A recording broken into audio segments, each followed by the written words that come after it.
நடக்கும் ஊர்வலம் உன்னோட கன்னத்திலே வைக்கலாமா?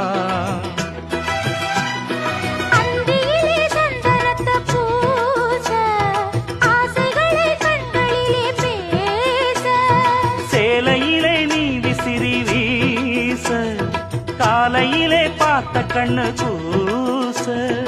என்ன சுகமோ எப்ப வருமோ என்னென்னவோ பண்ணுதையா ஆசை. மலையோரம் மாங்குருவி மாவிலையில் பாட்டெழுதி பாடுதடி.